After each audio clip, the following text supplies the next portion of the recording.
नमस्कार, जय हिंद प्यारे साथियों मैं आकाश आप सबका एक बार फिर स्वागत करता हूं आपके अपने परिवार रामसन एसएससी क्लास में। साथियों, जैसा कि आप सबको स्क्रीन में दिखाई दे रहा है, अंकित भाटी सर जो कि रोजगारविद अंकित से हैं, उन्होंने दोस्तों आप लोगों के लिए यानी कि यूपी पुलिस वालों के लिए 20 मॉडल पेपर का प्रैक्टिस सेट एक निकाला हुआ था। तो उसी 20 मॉडल पेपर में से आज मॉडल पेपर नंबर 5 के जीके जीएस का दोस्तों हम लोग सोल्यूशन लेकर के आप लोगों के लिए आ गए हैं।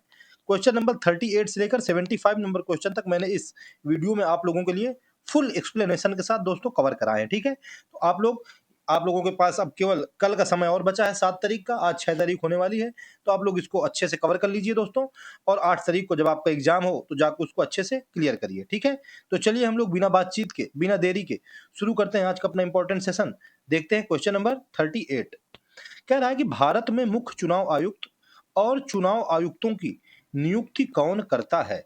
मुख्य चुनाव आयुक्त और चुनाव आयुक्तों की नियुक्ति भारत के राष्ट्रपति करते हैं दोस्तों। ऑप्शन नंबर सी बिल्कुल करेक्ट आंसर हो जाएगा। ठीक है, आर्टिकल नंबर 324 के अंतर्गत बताया गया है कि मुख्य जो चुनाव आयुक्त होंगे और जो चुनाव आयुक्तों की नियुक्ति होगी वो भारत के राष्ट्रपति के द्वारा की जाएगी। ठीक है, इंपॉर्टेंट वाला क्वेश्चन था।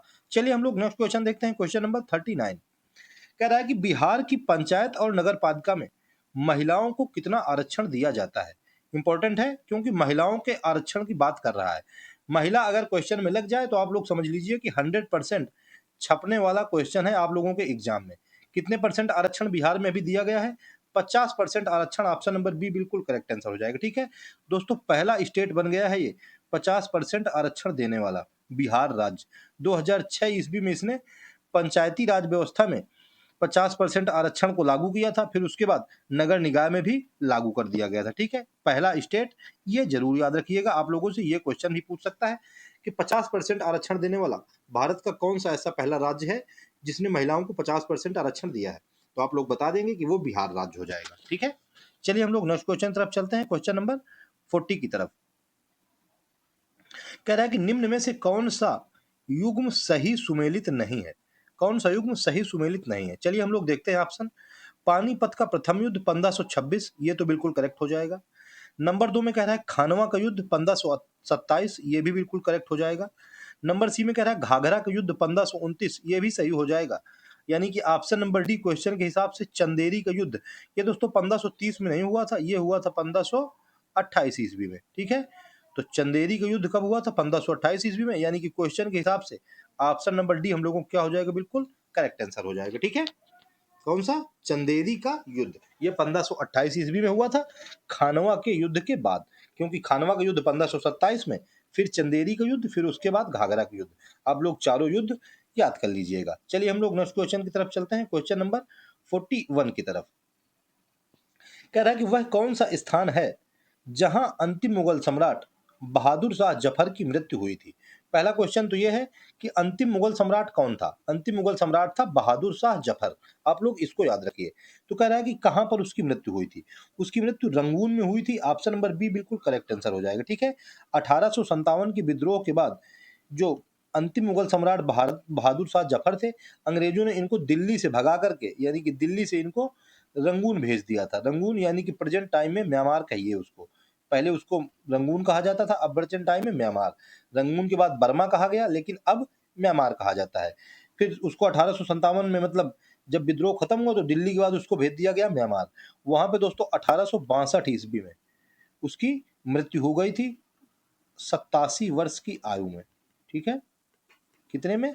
87 वर्ष की आयु में 1862 ईस्वी में उसकी वहीं पर, यानी कि म्यांमार में बहादुर शाह जफर की मृत्यु हो गई थी। यानी कि 5 साल और जिया था। चलिए नेक्स्ट क्वेश्चन देखते हैं, क्वेश्चन नंबर 42। कह रहा है कि निम्नलिखित में से किसने पॉलिटिक्स इन इंडिया पुस्तक लिखी है। इंपॉर्टेंट है क्योंकि पॉलिटिक्स की बात हो रही है। रजनी कोठारी ने, एमएन श्रीनिवासन ने, आशीष नंदी ने, या डीएल सेठ ने। दोस्तों option number A Rajni Kothari बिल्कुल करेक्ट आंसर हो जाएगा। ठीक है, 1970 ईस्वी में दोस्तों इस बुक का प्रकाशन किया गया, यानी कि प्रकाशित की गई। Politics in India Rajni Kothari के द्वारा लिखी गई है। इंपॉर्टेंट बुक हो जाएगी। ठीक है, आपके एग्जाम में बिल्कुल छपने लायक बुक है। चलिए हम लोग नेक्स्ट क्वेश्चन तरफ चलते हैं, क्वेश्चन नंबर 43। अगर दोस्तों आप लोग चैनल पे नए हो तो चैनल को सब्सक्राइब जरूर कर लीजिएगा। और अगर आप लोगों को क्लास पसंद आया करे, क्योंकि पसंद तो दोस्तों आ रही है, क्योंकि आजकल बच्चे देख रहे हैं क्लास को तो फिर एक लाइक तो कर ही दिया करिए, ठीक है। चलिए नेक्स्ट क्वेश्चन की तरफ चलते हैं, 43 की तरफ। कह रहा है कि सूर्य के चारों ओर एक परिक्रमण के लिए निम्न में से कौन सा एक ग्रह अधिकतम समय लेता है? सबसे ज्यादा अधिकतम समय इसमें जो हमें ऑप्शन में दिया है इसमें कौन सा लेता है? ऑप्शन ए में कह रहा है पृथ्वी, ऑप्शन बी में बृहस्पति, ऑप्शन सी में मंगल या ऑप्शन डी में शुक्र। दोस्तों ऑप्शन के हिसाब से ऑप्शन नंबर बी बृहस्पति बिल्कुल करेक्ट आंसर हो जाएगा, ठीक है। हमारा जो मतलब एक साल में हमारा 365 दिन होता है ना, उसके हिसाब से एक साल के हिसाब से बृहस्पति 11.86 वर्ष लेता है एक परिक्रमा पूरी करने में सूर्य की, ठीक है। आप लोग ये याद रखिएगा। और सबसे कम समय कौन लेता है? सबसे कम वाला अगर हमसे पूछता तो सबसे कम वाला हो जाता बुध, ठीक है। ये कितना सबसे कम दिन लेता है?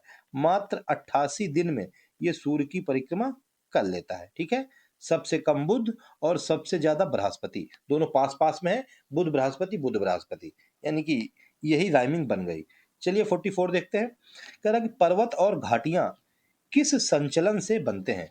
किस प्रकार की संचलन यानी कि चाल, संचलन का मतलब चाल, किस प्रकार की चाल चलते रहते हैं कि पर्वत और घाटियां बन जाते हैं?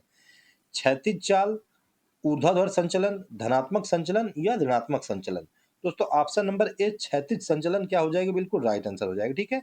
पर्वत और घाटियां क्या होते हैं कि ऐसे ऐसे बने होते हैं, यही होता है दोस्तों क्षैतिज संचलन भी, ठीक है। यानी कि इसको क्या कहा जाता है? हॉरिजॉन्टल संचलन।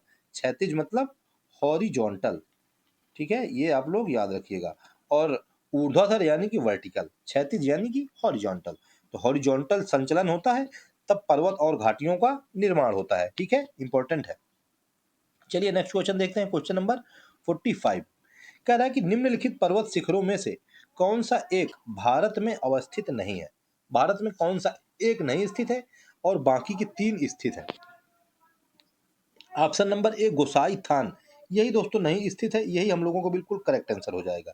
ये दोस्तों तिब्बत में यानी कि चीन में स्थित है, तिब्बत चीन के अंतर्गत आता है, तो हम लोग लिख देंगे तिब्बत चीन में स्थित है।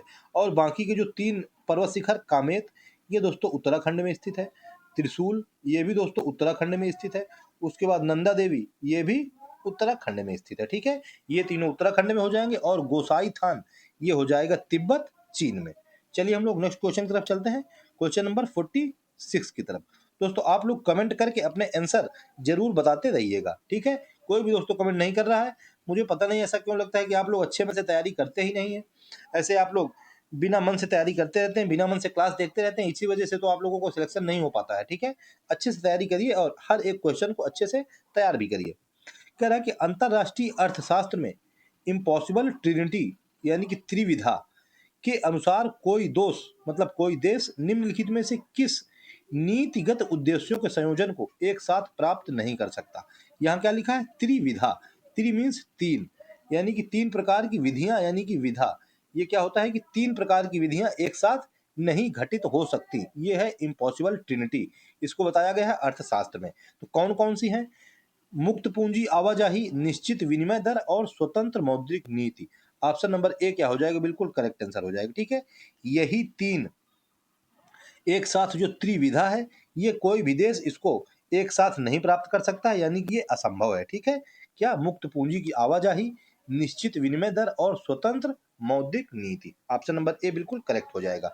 अब इकोनॉमिक्स का दोस्तों इतना तो मुझको पता नहीं है, तो आप लोग इसको मतलब ऑप्शन याद कर लीजिए और त्रिविधा अगर आ जाए तो मुक्त आवाजाही, पूंजी की और निश्चित विनिमय दर और स्वतंत्र मौद्रिक नीति, ये याद रखिएगा। चलिए हम लोग नेक्स्ट क्वेश्चन की तरफ चलते हैं, क्वेश्चन नंबर 46 की तरफ, मतलब 47। कह रहा है कि मार्शल लर्नर शर्त के अनुसार मुद्रा अवमूल्यन से यानी कि मुद्रा जब गिर रहा है, व्यापार संतुलन में तभी सुधार होगा जब निर्यात और आयात की मूल्य लोच का योग, क्या निर्यात यानी कि एक्सपोर्ट और इंपोर्ट कि क्या हो रहा है कि मूल्य लोच का योग कह रहा है कि 0 के बराबर हो, 1 से कम हो, 1 से अधिक हो या 1 के बराबर हो। तो दोस्तों 1 से अधिक हो, ऑप्शन नंबर सी बिल्कुल राइट आंसर हो जाएगा, ठीक है। क्या? कि जब मूल्य अवमूल्यन चल रहा हो यानी कि मुद्रा डिफिसिट चल रहा हो, मुद्रा का कमी चल रहा हो, मुद्रा हमारा कमजोर हो रहा हो, तो कह रहा है कि व्यापार में संतुलन तभी लाया जा सकता है कि जब निर्यात और आयात की जो मूल्य का लोच होगा वो 1 से अधिक हो। Option number C correct answer हो जाएगा, ठीक है। इसे दोस्तों अंतरराष्ट्रीय व्यापार का एक महत्वपूर्ण सिद्धांत कहा जाता है, ये जो मार्शल लर्नर का मुद्रा अवमूल्यन का व्यापार संतुलन सिद्धांत है, ठीक है। चलिए नेक्स्ट देखते हैं क्वेश्चन नंबर 48। कह रहा है कि श्वेत क्रांति यानी कि सफेद क्रांति का संबंध भारत के किस क्षेत्र से है? श्वेत क्रांति अंडा उत्पादन से है, दुग्ध उत्पादन से है, रेशम उत्पादन से है या कपास उत्पादन से है? ऑप्शन नंबर बी दुग्ध उत्पादन क्या हो जाएगा? बिल्कुल राइट आंसर हो जाएगा। ठीक है, श्वेत क्रांति दोस्तों 1970 ईस्वी में, कब? 1970 में ऑपरेशन फ्लड नाम से इसकी शुरुआत की गई थी। और भारत में श्वेत क्रांति की शुरुआत करने वाले कौन थे?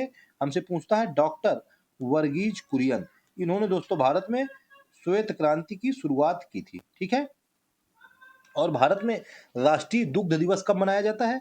तो राष्ट्रीय दुग्ध दिवस मनाया जाता है 26 नवंबर को, यानी कि 26 नवंबर को। आप लोग ये भी याद रखिएगा। ठीक है ना, चलिए नेक्स्ट क्वेश्चन तरफ चलते हैं, क्वेश्चन नंबर 49 की तरफ।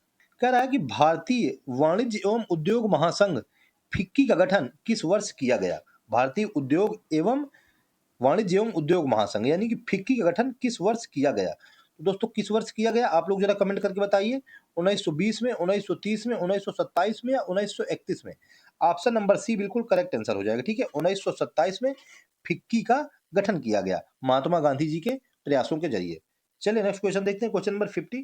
कह रहा है कि बैंकिंग क्षेत्र में IFSC कोड कितने अंकों का होता है? ये जो IFSC कोड होता है कितने अंकों का होता है? 10 अंक का, 12 अंक का, 11 अंकों का या 16 अंकों का? सभी लोग बैंक में गए होंगे, सभी को पता होगा ये 11 अंकों का होता है। ऑप्शन नंबर सी बिल्कुल करेक्ट आंसर हो जाएगा। ठीक है, कितने का? 11 अंकों का। कभी कभी हमसे पूछ लेता है इसका फुल फॉर्म।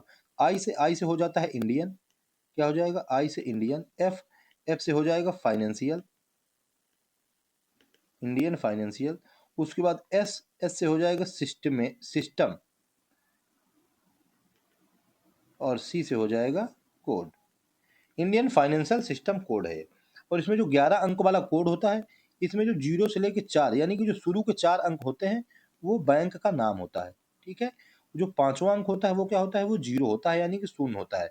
और जो लास्ट के 6 अंक होते हैं वो क्या होते हैं? वो ब्रांच का नाम होते हैं। ठीक है, इसका ब्रांच से रिलेटेड होते हैं, तो आप लोग ये भी पता रखिएगा। चलिए हम लोग नेक्स्ट क्वेश्चन तरफ चलते हैं, क्वेश्चन नंबर 51 की तरफ। कह रहा है कि एक स्वस्थ मनुष्य का सामान्य रक्तचाप यानी कि ब्लड प्रेशर कितना होता है?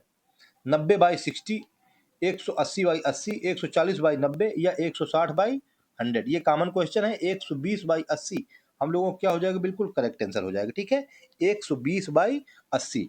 और जो दोस्तों रक्तचाप मापा जाता है, कभी कभी हमसे क्वेश्चन पूछता है कि रक्तचाप को किससे मापा जाता है? इसको मापा जाता है स्फिग्मो मैनोमीटर।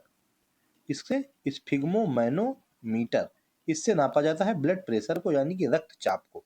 दोस्तों जो 120 है, ये 120 क्या होता है? ये हृदय के सिकुड़ने का दबाव बताता है।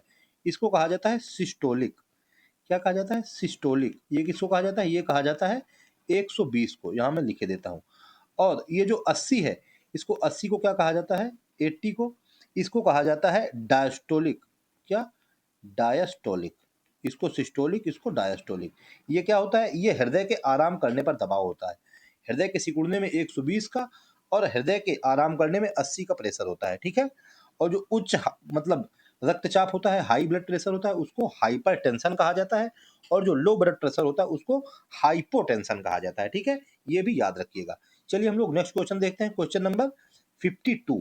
कह रहा है किस धातु को सुरक्षित रखने के लिए केरोसिन यानी कि मिट्टी के तेल में डुबोकर रखा जाता है? किस धातु को? दोस्तों सोडियम और उसके साथ साथ पोटेशियम। ऑप्शन नंबर डी बिल्कुल करेक्ट आंसर हो जाएगा। ठीक है, सोडियम और पोटेशियम ये दोस्तों इतनी मुलायम धातुएं होती हैं कि इनको चाकू से आसानी से काटा जा सकता है। धातु है यानी कि एलिमेंट है। ठीक है, इतनी मुलायम है दोस्तों ये। और क्या होता है कि इनको अगर खुले में हम लोग लेके जाते हैं तो ये हवा के संपर्क में आने से आग पकड़ लेती है। इस वजह से दोस्तों इनको मिट्टी के तेल में डुबो कर रखा जाता है, जिससे कि ये आग से बची रहती है, आग नहीं पकड़ पाती। चलिए नेक्स्ट क्वेश्चन देखते हैं, क्वेश्चन नंबर 53। कह रहा है कि नौचंदी मेला उत्तर प्रदेश में कहाँ लगता है? Nauchandi Mela. Option A Saharanpur, option B Meerut, option C Moradabad या ऑप्शन डी बिजनौर? दोस्तों ये मेरठ में लगता है। ऑप्शन नंबर बी बिल्कुल करेक्ट आंसर हो जाएगा। ठीक है, नौचंदी मेला। ये दोस्तों नौचंदी देवी मंदिर एक है, वहीं पे लगता है नौचंदी मेला। ये दोस्तों क्या है कि ये हिंदू मुस्लिम एकता का प्रतीक का त्योहार है। हिंदू मुस्लिम एकता का दोस्तों ये मेला है। आप लोग कहेंगे कि हिंदू मुस्लिम एकता कुछ समझ में नहीं आया, ये है तो नौचंदी मेला। लेकिन इसी नौचंदी मेला के बगल में हजरत मियाँ मजार भी है। क्या है दोस्तों? हजरत मियाँ की मजार। और उसी हजरत मियाँ मजार और ये जो नौचंदी मंदिर मेला है, इसी दोनों के जगह में यानी कि बीच में लगता है होली के बाद ये मेला, नौचंदी का मेला। तो हिंदू और मुसलमान दोनों लोग आते हैं, इसी वजह से हिंदू मुस्लिम एकता का ये मेला भी इसको माना जाता है। मेरठ इंपॉर्टेंट हो जाएगा, होली के बाद लगता है। चलिए नेक्स्ट क्वेश्चन देखते हैं, क्वेश्चन नंबर 54। कह रहा है कि राई लोक नृत्य का संबंध उत्तर प्रदेश के किस क्षेत्र से है? कौन सा? राई लोक नृत्य।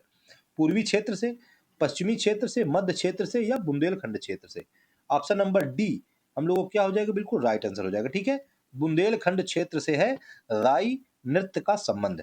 ये दोस्तों जन्माष्टमी के मौके, मतलब ये जन्माष्टमी के मौके पर, मतलब इसको नृत्य को किया जाता है कृष्ण जन्माष्टमी के मौके पर। ठीक है, इसको मयूर नृत्य भी कहा जाता है। कभी कभी आप लोगों से पूछ लेगा कि राई को कौन सा नृत्य कहा जाता है, तो इसको मयूर नृत्य भी कहा जाता है।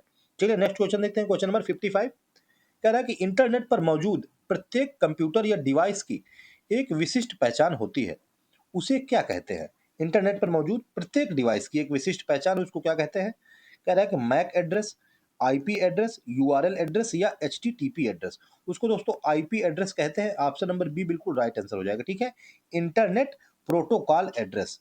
आईपी का क्या होता है फुल फॉर्म? इसका होता है इंटरनेट, पी से हो जाएगा प्रोटोकॉल, इंटरनेट प्रोटोकॉल एड्रेस। ये होता है आईपी एड्रेस, जो कि हर एक डिवाइस की विशिष्ट पहचान रखता है।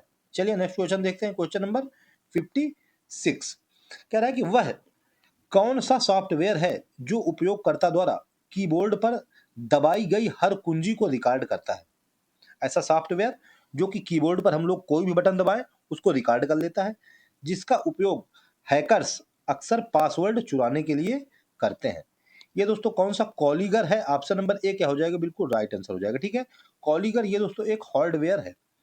इसमें क्या होता है कि ये जो भी हम लोग काम करते हैं कीबोर्ड में, इसमें जो भी टाइप करते हैं वो सभी को क्या करता है कि रिकॉर्ड कर लेता है।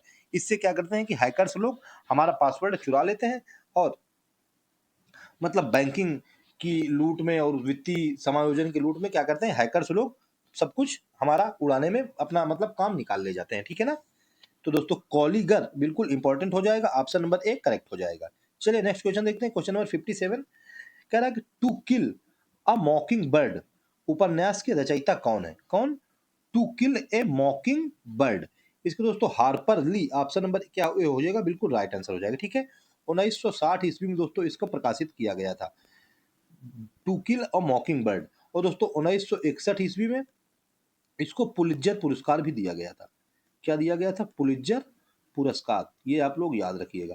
1961 में, 1960 में प्रकाशित हुआ, 1961 में पुलित्जर पुरस्कार। To kill a Mockingbird Harper Lee के द्वारा लिखा गया है।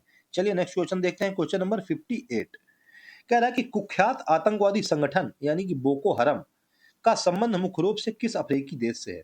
बोको हरम का संबंध सोमालिया से है, नाइजीरिया से है, केन्या से है या सूडान से है? तो नाइजीरिया, ऑप्शन नंबर बी क्या हो जाएगा? बिल्कुल राइट आंसर हो जाएगा। ठीक है, नाइजीरिया से है बोको हरम का संबंध। ये दोस्तों हिंसक इस्लामिक संगठन है। कौन सा? हिंसक इस्लामिक संगठन है। हिंसा भी करता है और अपहरण भी करता है, स्कूली बच्चों का अपहरण करता है, किसी का भी अपहरण करता है, हत्या करता है, फिरौती की मांग करता है। तो बोको हरम इस्लामिक संगठन है नाइजीरिया का। चलिए नेक्स्ट क्वेश्चन देखते हैं, क्वेश्चन नंबर 55 मतलब 59। कह रहा है कि चीन की प्रौद्योगिक कंपनी बाइट डांस द्वारा विकसित कौन सा लोकप्रिय short video social media app है जिसे सुरक्षा कारणों से भारत में प्रतिबंधित कर दिया गया था? क्या था? Bite dance. एक बाइट, जैसे रोटी खाते हैं वैसे ही एक बाइट हम लोगों को डांस करना था। तो कह रहा है कि option A Instagram reel, option B Snapchat, option C TikTok या option D WeChat. TikTok, option number C क्या हो जाएगा? बिल्कुल राइट आंसर हो जाएगा। ठीक है, टिकटॉक। टिकटॉक दोस्तों सब लोगों को पता है ये कि चाइना का कंपनी थी, मतलब चाइना का एक सोशल मीडिया ऐप प्लेटफॉर्म था। 2020 ईस्वी में भारत सरकार ने 50 से ज्यादा सोशल मीडिया जो भी प्लेटफॉर्म थे, मतलब चाइना के, उनको सुरक्षा कारणों की दृष्टि से देखते हुए भारत में प्रतिबंधित कर दिया था, यानी कि बंद कर दिया था। चलिए नेक्स्ट क्वेश्चन देखते हैं हम लोग, क्वेश्चन नंबर 60। क्या रहा है कि दोस्तों भारत का प्रसिद्ध ऐतिहासिक स्मारक और संग्रहालय, जिसे कि हम लोग विक्टोरिया मेमोरियल कहते हैं, किस राज्य में स्थित है? विक्टोरिया मेमोरियल ये दोस्तों महारानी विक्टोरिया की याद में ही बनाया गया था। 1906 ईस्वी में शुरुआत हुई थी इसकी और 1921 तक दोस्तों इसको बनाया गया था। ये दोस्तों पश्चिम बंगाल में स्थित है। ऑप्शन नंबर बी बिल्कुल करेक्ट आंसर हो जाएगा। ठीक है, प्रसिद्ध ऐतिहासिक स्मारक और संग्रहालय है, विक्टोरिया मेमोरियल उसका नाम है। चलिए नेक्स्ट देखते हैं क्वेश्चन नंबर 61। कह रहा है कि भारत के पड़ोसी देश चीन की आधिकारिक मुद्रा क्या है? चीन की आधिकारिक मुद्रा renminbi, option number B क्या हो जाएगा? बिल्कुल करेक्ट आंसर हो जाएगा। ठीक है, रेमन बी ये हो गई इसकी आधिकारिक मुद्रा। और लेकिन इसकी और मुद्रा कैसी होती है? युआन। ऐसे आप लोग समझिए कि जैसे हमारा तुम्हारा रुपए, तो वो हो गया रेमन बी, और जो हमारे रुपए के अंतर्गत आती है पैसा, वो है रेमन बी के अंतर्गत आने वाला युआन। ठीक है, और येन ये दोस्तों जापान की मुद्रा है। वान ये दोस्तों साउथ कोरिया की मुद्रा है। ठीक है, डॉलर ये यूएसए की मुद्रा है। चलिए हम लोग नेक्स्ट देखते हैं क्वेश्चन, क्वेश्चन नंबर 62। कह रहा है कि इटली की राजधानी कौन सी है? इटली की राजधानी रोम, ऑप्शन नंबर ए क्या हो जाएगा? बिल्कुल राइट आंसर हो जाएगा। ठीक है, इटली की राजधानी क्या है? रोम है। इसको दोस्तों शाश्वत शहर कहा जाता है। क्या कहा जाता है? शाश्वत शहर, इटर्निटी सिटी। आप लोग ये भी याद रखिएगा, क्या इटर्निटी सिटी इसको कहा जाता है। कभी पूछ सकता है कि शाश्वत शहर कौन सा है। फ्रांस, फ्रांस की राजधानी हो जाएगी पेरिस। मैड्रिड ये स्पेन की राजधानी हो जाएगी। ठीक है, एथेंस ये दोस्तों ग्रीस की राजधानी हो जाएगी। चलिए नेक्स्ट देखते हैं क्वेश्चन, क्वेश्चन नंबर 63।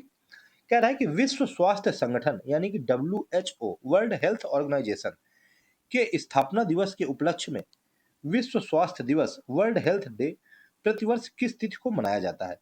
विश्व स्वास्थ्य संगठन यानी कि वर्ल्ड हेल्थ ऑर्गेनाइजेशन, इसकी स्थापना 7 अप्रैल 1948 ईस्वी को की गई थी।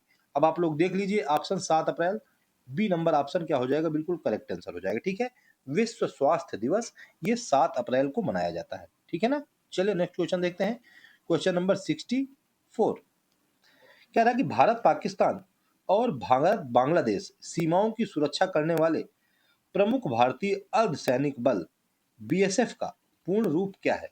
बीएसएफ का पूर्ण रूप, बीएसएफ का पूर्ण रूप होता है बॉर्डर सिक्योरिटी फोर्स।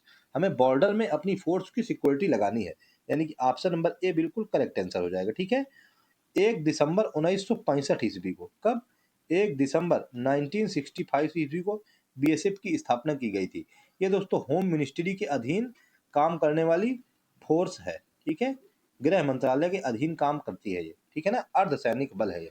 चलिए नेक्स्ट देखते हैं क्वेश्चन, क्वेश्चन नंबर 65। कह रहा है कि विश्व शांति और सुरक्षा बनाए रखने के लिए 1945 में स्थापित संयुक्त राष्ट्र यानी कि यूनाइटेड नेशन का मुख्यालय कहाँ स्थित है? संयुक्त राष्ट्र का मुख्यालय कहाँ स्थित है? Option A Geneva, option B London, option C New York या ऑप्शन डी पेरिस। दोस्तों न्यूयॉर्क, ऑप्शन नंबर सी क्या हो जाएगा? हम लोगों को बिल्कुल करेक्ट आंसर हो जाएगा। ठीक है, 24 अक्टूबर 1945 ईस्वी को दोस्तों संयुक्त राष्ट्र संस्था यानी कि संयुक्त राष्ट्र की स्थापना की गई थी। इसका हेडक्वार्टर मैनहट्टन द्वीप न्यूयॉर्क में स्थित है। कभी कभी द्वीप भी पूछ लेता है तो मैं वो भी लिख देता हूँ, मैनहट्टन, मैनहट्टन द्वीप यानी कि मैनहट्टन आइलैंड। चलिए नेक्स्ट क्वेश्चन देखते हैं, 193 इसमें अभी सदस्य देश शामिल है। क्वेश्चन नंबर 66 कह रहा है कि भारत में शांति काल यानी कि पीस टाइम के दौरान दिया जाने वाला सर्वोच्च वीरता पुरस्कार कौन सा है? शांति काल के दौरान परमवीर चक्र कह रहा है, महावीर चक्र या अशोक चक्र या कीर्ति चक्र। दोस्तों अशोक चक्र, ऑप्शन नंबर सी क्या हो जाएगा? बिल्कुल राइट आंसर हो जाएगा। ठीक है, शांति काल के दौरान दिया जाने वाला सबसे सर्वोच्च वीरता पुरस्कार है अशोक चक्र। और दोस्तों युद्ध काल के दौरान दिया जाने वाला सबसे सर्वोच्च पुरस्कार कौन सा है? परमवीर चक्र है। और सेकंड नंबर में युद्ध काल के दौरान दिया जाने वाला सर्वोच्च सम्मान है महावीर चक्र। ठीक है, शांति काल के दौरान अशोक चक्र और युद्ध काल के दौरान परमवीर चक्र, ये आप लोग याद रखिएगा। चलिए हम लोग नेक्स्ट क्वेश्चन देखते हैं, क्वेश्चन नंबर 67। कह रहा है कि पृथ्वी के वायुमंडल की किस परत में ओजोन परत पाई जाती है जो सूर्य की हानिकारक पराबैंगनी यानी कि अल्ट्रावायलेट किरणों से हमारी रक्षा करती है? ऑप्शन ए क्षोभ मंडल, ऑप्शन बी समताप मंडल, ऑप्शन डी मध्य मंडल या ऑप्शन डी आयन मंडल। समताप मंडल ऑप्शन नंबर बी क्या हो जाएगा? बिल्कुल राइट आंसर हो जाएगा। ठीक है, 15 से लेकर के 30 किलोमीटर की ऊंचाई में दोस्तों ओजोन परत पाई जाती है। ओजोन को O3 से रिप्रेजेंट करते हैं। ठीक है, इसी परत का दोस्तों क्या हो रहा है कि क्षय हो रहा है।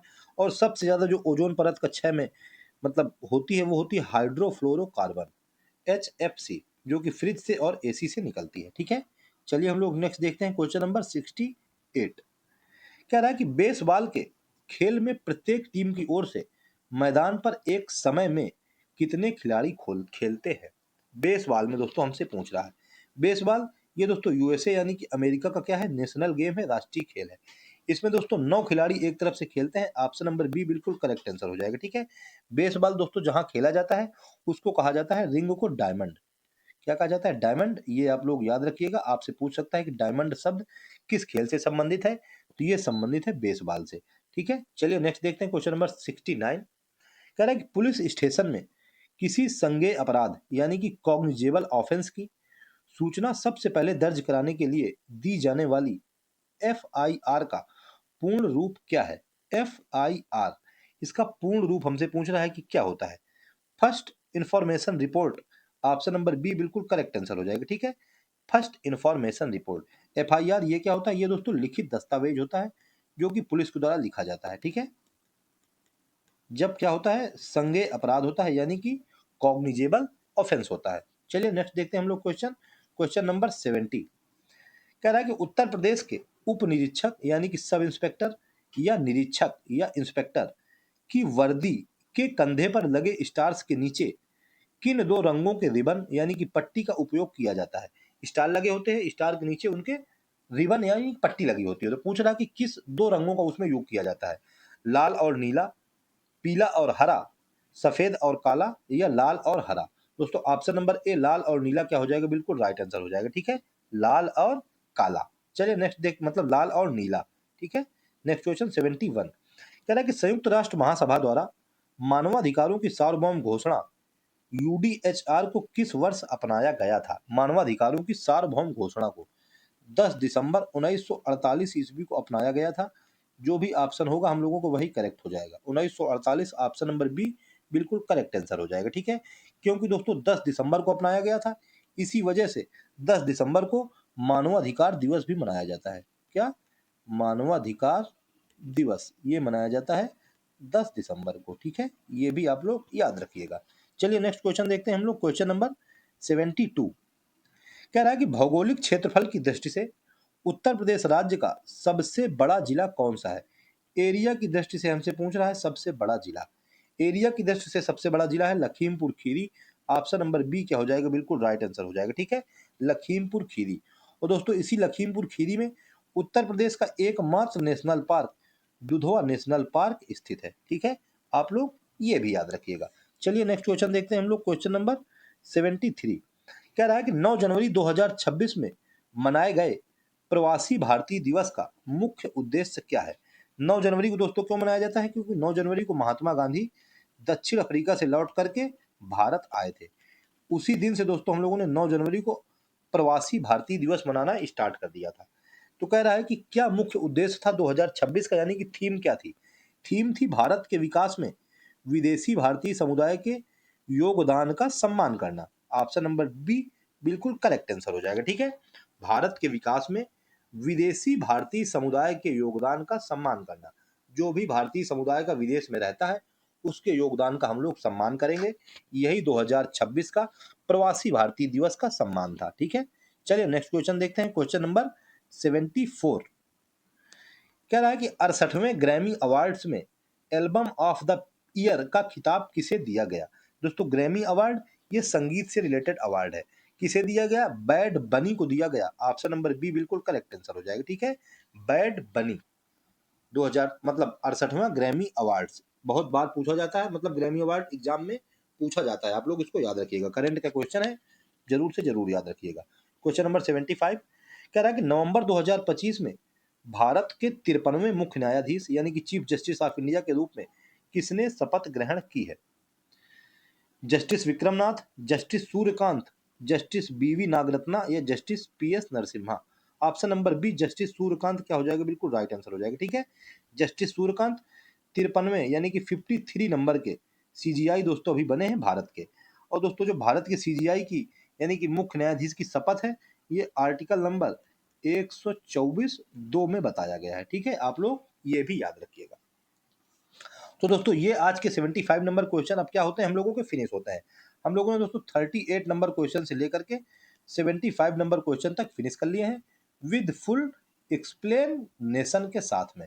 तो आप लोग दोस्तों इस क्लास को देखिए और कवर कीजिए और मुझको कमेंट करके बताइए कि आप लोगों को क्लास कैसी लगी। ठीक है, तो ठीक है दोस्तों, आप लोग क्लास को देखिए, कवर कीजिए और अगर चैनल पर नए हो, क्लास पसंद आई हो तो एक लाइक जरूर कर दीजिएगा और चैनल पर नए हो तो चैनल को सब्सक्राइब कर लीजिएगा और जो भी आपके दोस्त यार तैयारी करने वाले हो उनके वीडियो शेयर भी कर दीजिएगा जिससे कि उनका भी कुछ भला हो जाए। ठीक है, तो ठीक है, मिलते हैं सुबह नेक्स्ट सेशन के साथ, मैथ के इंपॉर्टेंट वाले सेशन के साथ। तब तक के लिए जय हिंद, जय श्री राम।